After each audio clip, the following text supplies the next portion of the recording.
y ellas. Y de alguna manera eso es liderazgo capacitador. Cuando los líderes o las personas que ya son líderes ayudan, acompañan, modelan, inspiran a otros que están y a otras que están en desarrollo a ejercer también un liderazgo en los dones que el Señor ha repartido. ¿Cuántos dicen amén?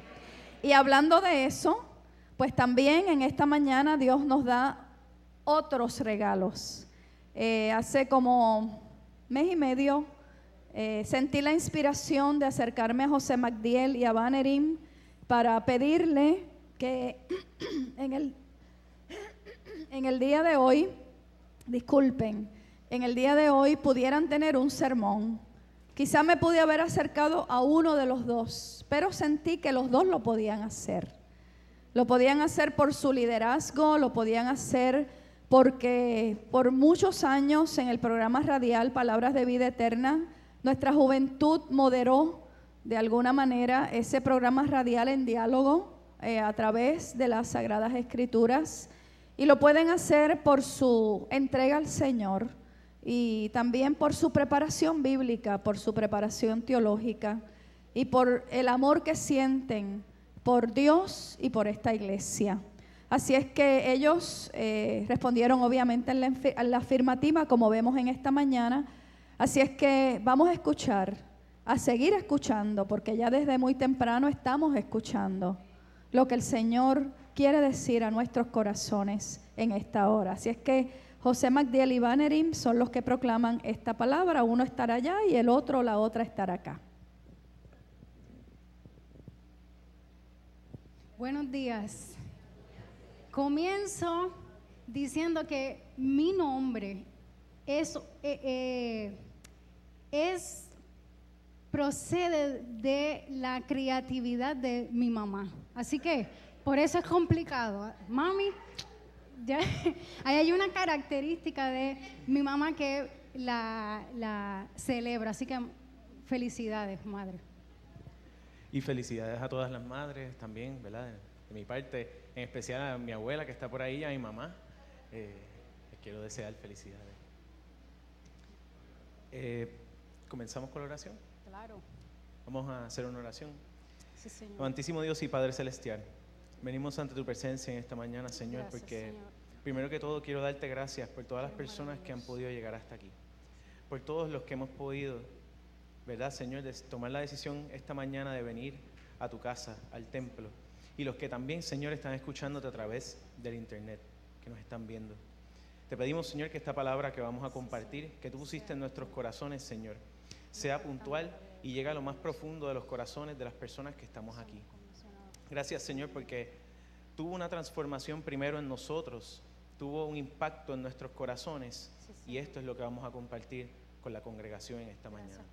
Te damos gracias, Señor, y en esta hora hemos orado. Amén. Amén. Voy a comenzar con la lectura de la palabra que vamos a estar, ¿verdad?, utilizamos para la predicación de esta mañana. Y la misma se encuentra en Mateo, capítulo 28, versículos 16 al 20. Yo la voy a estar leyendo en la versión Dios habla hoy. Así pues, los 11 discípulos se fueron a Galilea, al cerro que Jesús les había indicado. Y cuando vieron a Jesús, lo adoraron, aunque algunos dudaban. Jesús se acercó a ellos y les dijo: Dios me ha dado toda autoridad en el cielo y en la tierra.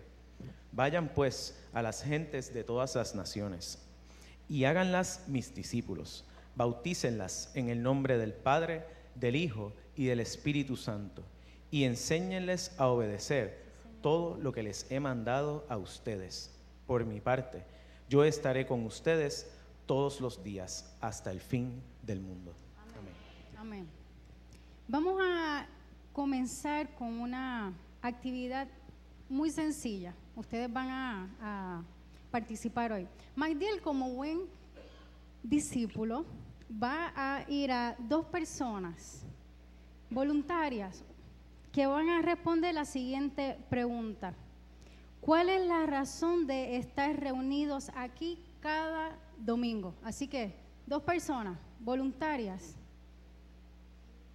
Que Magdiel se dirija. René. Ve a dónde René.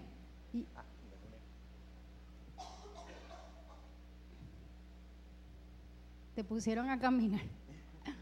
Tiene Para alabar al Señor y darle todo lo que merece el Señor, que es nuestra vida. Gracias. Amén. ¿Quién más? Una persona más.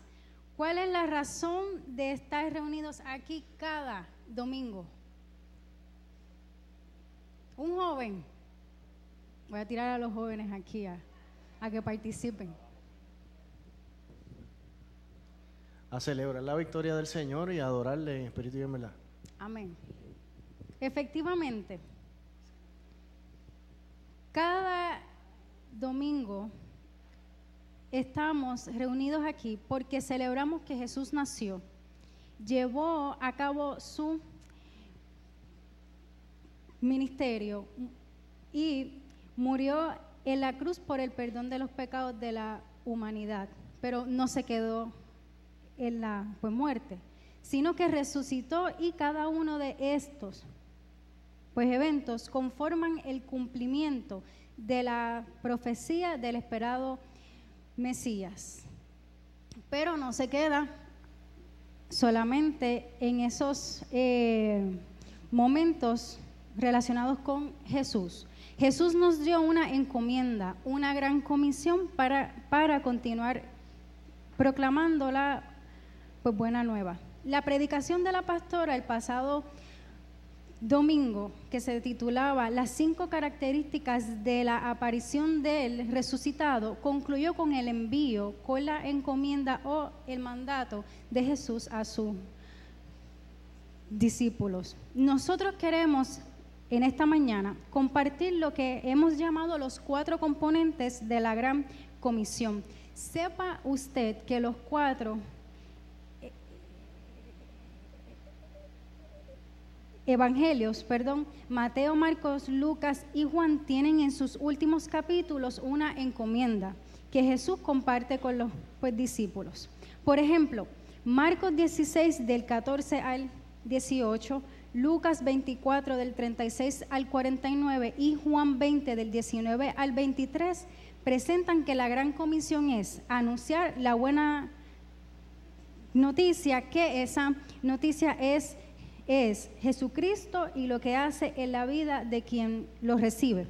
Y hacen especial énfasis en el bautismo del Espíritu Santo a los discípulos, como señal de que los prepara con lo necesario para acercarse a las demás personas y compartir la necesidad de mirar y de considerar a Dios en la vida. Por otro lado, en Mateo, capítulo 28, 16 al 20, detalla la gran comisión.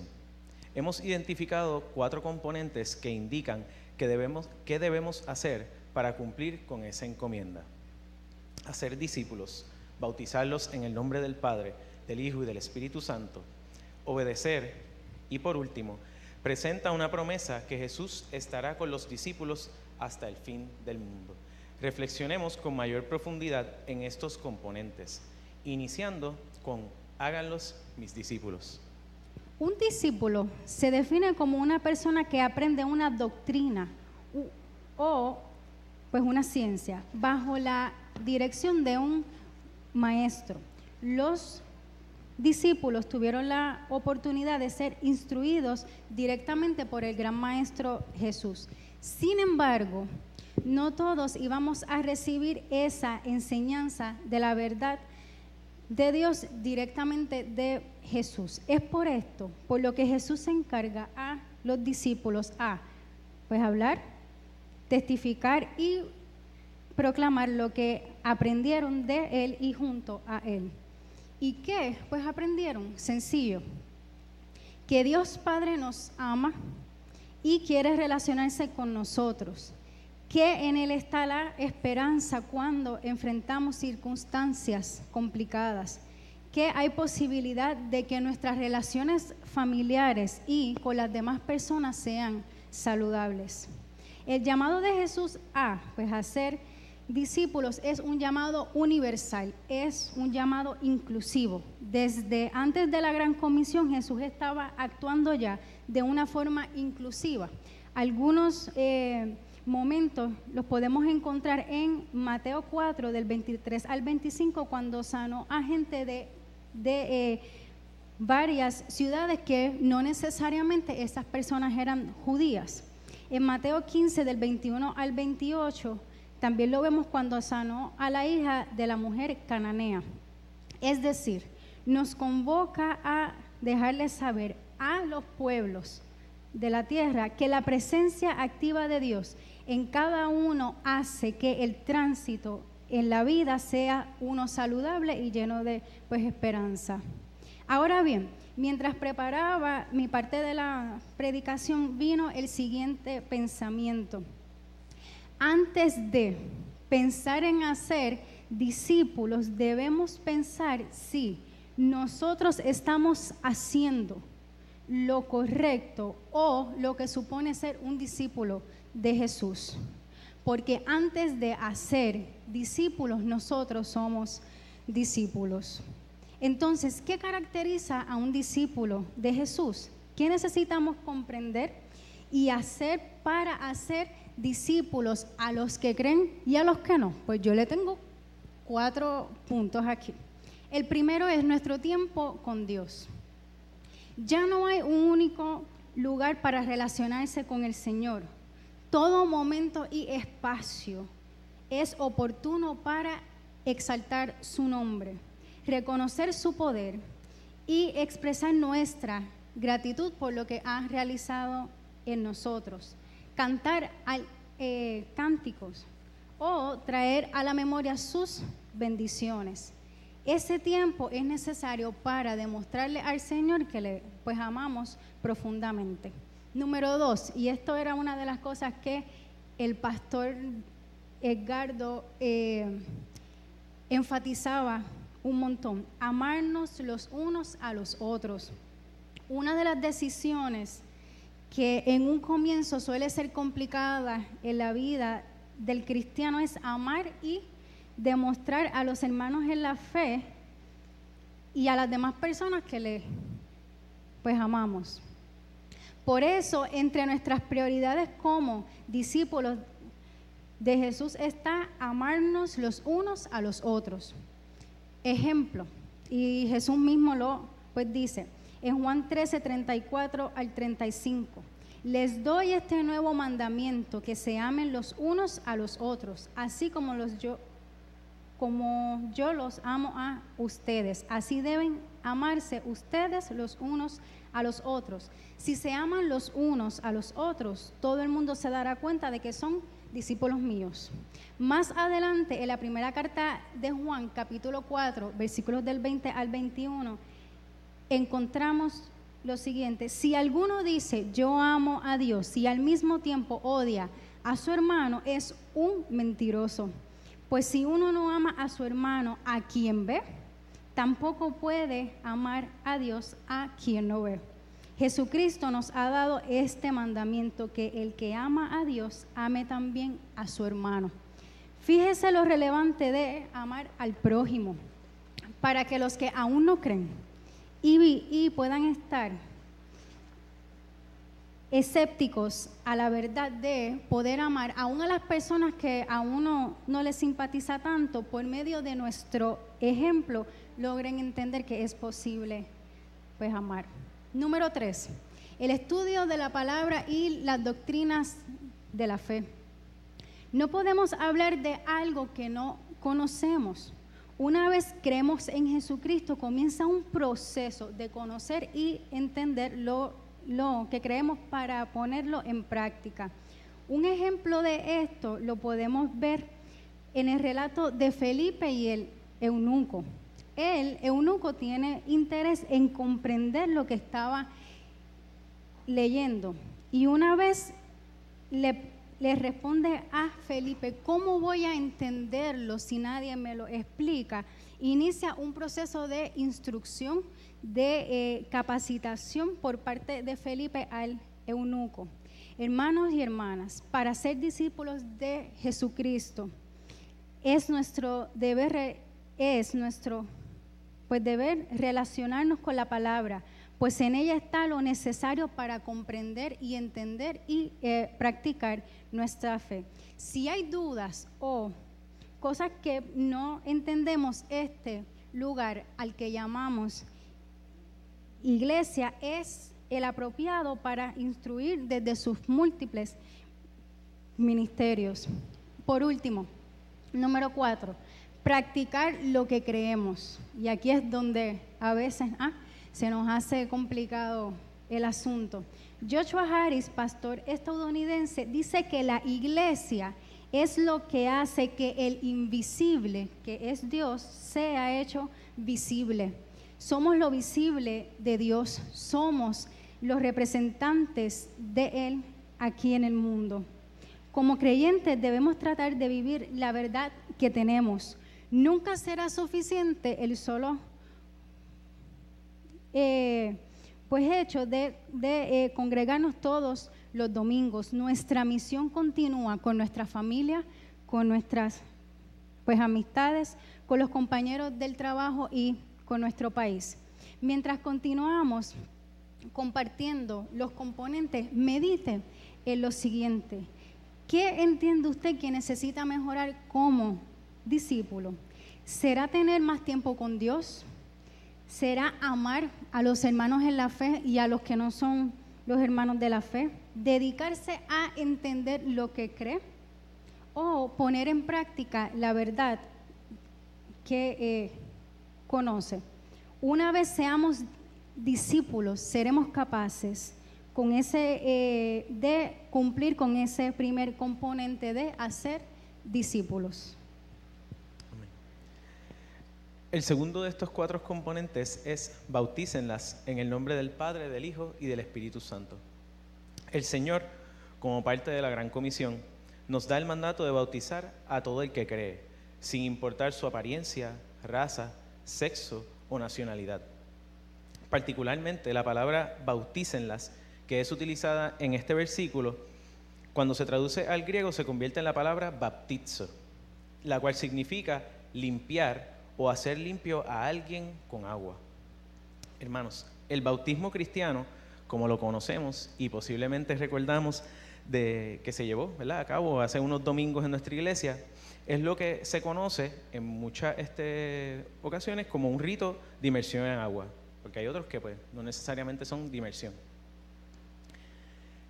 Pero más allá de eso, el bautismo es una decisión que toma una persona luego de haber confesado sus pecados y aceptado al Señor como su Salvador. ¿Y por qué será tan importante el bautismo o que nosotros, los discípulos del Señor, bauticemos a otros? El bautismo es muy importante para nosotros como cristianos porque representa el acto de nacer de nuevo. En otras palabras, somos limpios o liberados de esa vieja vida que solo se dejaba llevar por los deseos de este mundo. Por lo tanto, entre sus propósitos, el bautismo representa para los creyentes el nacer como nueva criatura a través del Espíritu Santo y el hacer una confesión pública de nuestra fe. Ahora bien, si nosotros inherentemente no tenemos poder, ¿cómo es eso de que estamos encomendados a bautizar, a hacer limpio a alguien con agua? Jesús, en el contexto del texto bíblico que da base al mensaje de esta mañana, brinda un mensaje claro y conciso a todos sus discípulos. A los 11 y a nosotros, sus discípulos en esta época, nos está diciendo que nos toca continuar la obra y que para poder llevarla a cabo, Él nos da la autoridad y el poder en su nombre. Por lo tanto, nos dio la autoridad y el poder en el nombre del Padre, del Hijo y del Espíritu Santo de bautizar a todo creyente. El bautismo se enfoca en dejar atrás una vida que se dedicaba a saciar los deseos de la carne, para comenzar una vida nueva que se dedica a superar nuestra naturaleza pecaminosa y que a su vez busca vivir según la voluntad de Dios. Como dice el apóstol Pablo en su carta a los Romanos, en el capítulo 6, los versículos 3 al 4 y 12 al 13. Los voy a estar leyendo. 3 al 4 dicen: ¿no saben ustedes que, al quedar unidos a Cristo Jesús en el bautismo, quedamos unidos a su muerte? Pues por el bautismo fuimos sepultados con Cristo y morimos para ser resucitados y vivir una vida nueva. Así como Cristo fue resucitado por el glorioso poder del Padre. 12 al 13. Por lo tanto, no dejen ustedes que el pecado siga dominando en su cuerpo mortal y que los siga obligando a obedecer los deseos del cuerpo. No entreguen su cuerpo al pecado como instrumento para hacerlo mal. Al contrario, entréguese a Dios como personas que han muerto y han vuelto a vivir, y entréguenle su cuerpo como instrumento para hacer lo que es justo ante Él. Enséñenles a obedecer todo lo que les he mandado a ustedes. Tercer componente. Este tercer componente de la Gran Comisión lo podemos entender como la encomienda de continuar el ministerio de enseñanza de Jesús. Benedict Thomas Viviano, erudito y profesor del Nuevo Testamento, en su colaboración dentro del Comentario Bíblico San Jerónimo, expone que a través de estas palabras el Señor establece el fundamento de la educación cristiana, la teología y cualquier actividad intelectual que estimule o promueva el aprendizaje y reflexión sobre la divinidad. Continúa mencionando que la materia de enseñanza de Jesús se encuentra a través de sus grandes discursos registrados en este mismo Evangelio, el Evangelio según Mateo. Pero entre todos, Viviano entiende que el Sermón del Monte es uno de los que carga con el mayor contenido. En mi opinión, encuentro que este discurso es uno sin igual, sin importar cuántas veces me acerque a él.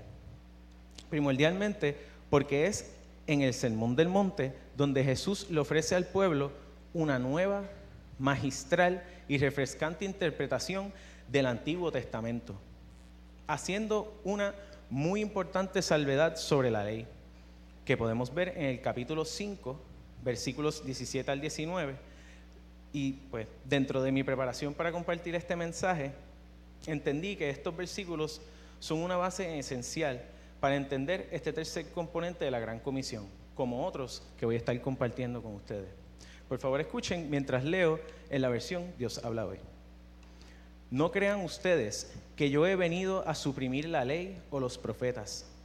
No he venido a ponerles fin, sino a darles su pleno valor.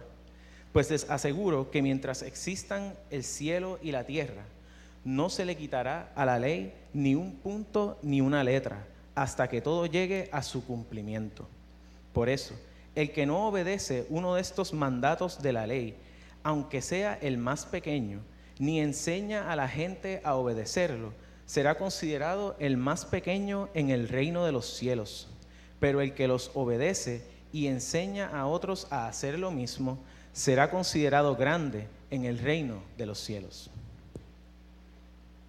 Qué maravilloso es el Señor, que no solo le explicó al pueblo que Él no vino a destituir la ley, que en ese momento era lo único que ellos conocían, sino que les enseñó cómo cumplir con la misma.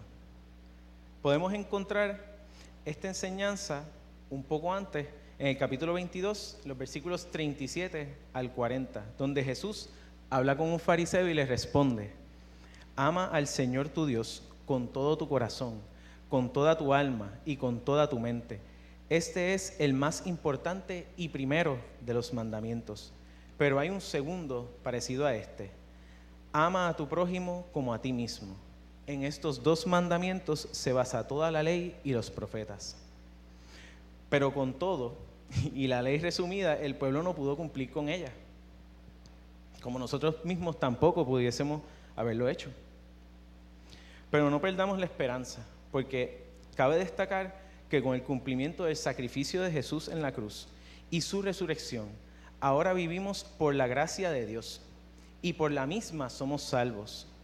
una gracia inmerecida que no depende de nuestras propias obras. Pero entonces, ¿qué debemos enseñarle a los nuevos creyentes y hermanos en la fe? Tenemos que no solo enseñarles que vivimos y somos salvos por la gracia y olvida lo demás, no es así, sino que tenemos la responsabilidad de enseñarles sobre el valor e importancia de la experiencia del pueblo y la ley en el Antiguo Testamento, el amor y las enseñanzas transformadoras de Jesús a través de su vida y ministerio, y nuestra responsabilidad ante el Señor de vivir una vida justa en agradecimiento por la gracia inmerecida que nos cubre, recordándoles, bien importante, que la gracia no es un sinónimo de libertinaje, sino que nos permite vivir una vida libre del peso de la ley. Esto nos permite reconocer que el pecado ya no domina nuestra mente y cuerpo, por lo que podemos llegar a creer genuinamente en nuestro Señor y Salvador. Vamos a ver, ¿cuáles son los 3 componentes que ya hemos mencionado de la gran comisión? Hacer discípulos. ¿Qué más? Bautizarlos en el nombre del Padre, del Hijo y del Espíritu Santo, que eso es que nos da autoridad, ¿verdad? Y el tercero, enseñarles a obedecer, ¿ok? Ahora, esos 3 son posibles por este último, que es, por mi parte, yo estaré con ustedes, que en mi reflexión yo lo traduje, que ese, por mi parte, yo estaré con ustedes, es la promesa del Espíritu Santo.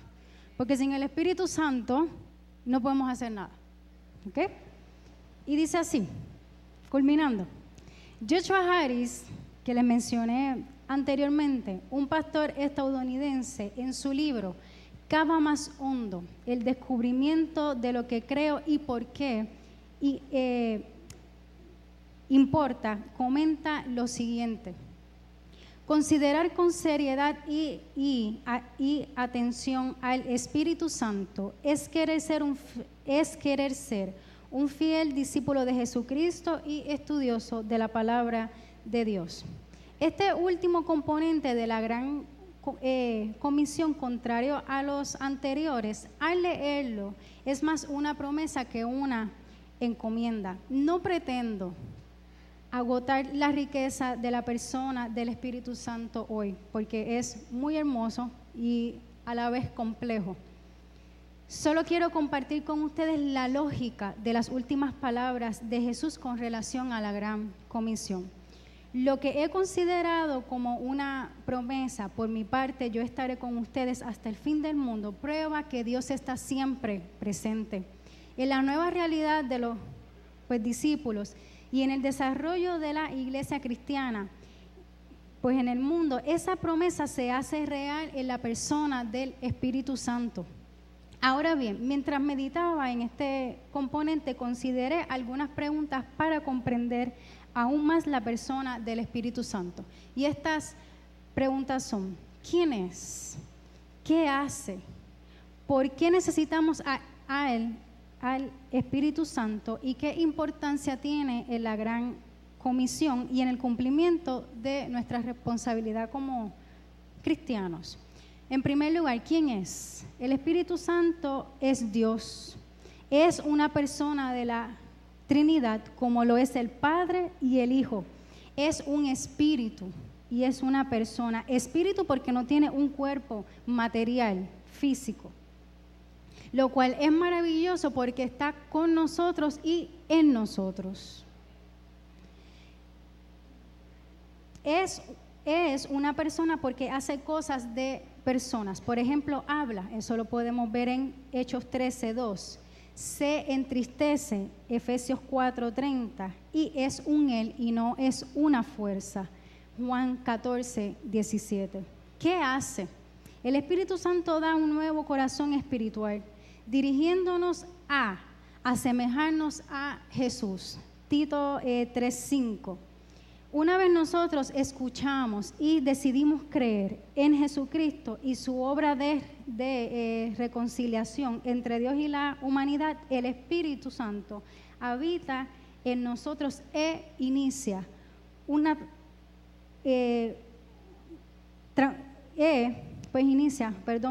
una transformación de nuestro entendimiento y de nuestra conducta, permitiendo que nuestra relación con Dios y con las demás personas sea mejor. ¿Por qué necesitamos al Espíritu Santo? Es necesaria la presencia de la persona del Espíritu Santo en nuestra vivencia de fe, porque en primer lugar es presencia de Dios, ya que siempre Dios ha procurado relacionarse con la creación. En segundo lugar, el Espíritu Santo nos moldea cada día para que seamos semejantes a Cristo. Nos ayuda en el proceso de crecimiento y madurez de nuestra fe. Nos convence de lo que debemos mejorar y lo que debemos continuar haciendo como cristianos. Y en tercer lugar, nos lleva a proclamar lo que estamos haciendo nosotros hoy, a proclamar con valor la muerte y resurrección de Jesús. ¿Qué importancia, para ir culminando, tiene el Espíritu Santo en la gran comisión y en el cumplimiento de nuestra responsabilidad como cristianos? De ese mismo Espíritu Santo que nos lleva a proclamar el mensaje del Evangelio, recibimos por gracia los dones para servir al prójimo y, una vez incorporados en la iglesia de Jesucristo, edificarla. Hemos escuchado un sinnúmero de veces que el Espíritu Santo capacita y prepara para continuar proclamando la buena nueva. Entonces, si es así y lo creemos así, ¿qué puede estar ocurriendo en nosotros y en nosotras? Que en vez de compartir lo que Dios ha hecho en nuestras vidas, nos cuesta hablarle a las demás personas, nos cuesta realizar esa gran comisión. La exhortación en esta mañana con relación al Espíritu Santo es que pasemos de creer en el Espíritu Santo a buscar de la presencia y la influencia del Espíritu Santo. El propósito de la gran comisión es que hagamos discípulos, que los bauticemos en el nombre del Padre, del Hijo y del Espíritu Santo, que les enseñemos a obedecer y que confiemos que el Señor estará con nosotros siempre para ayudarnos a cumplir todo lo anterior. El fin de la gran comisión no es que se construyan más templos, porque tenemos suficientes, por lo menos aquí en Puerto Rico, o que haya más ministerios o otras cosas que ya las tenemos, que no nos hacen falta, que ya las tenemos. El fin de la gran comisión es dejarles saber a quienes tenemos cerca, que necesitan de Dios, que en Él hay esperanza, a pesar de la situación que puedan estar pasando, y que quien tiene la última palabra en nuestra vida es el Señor.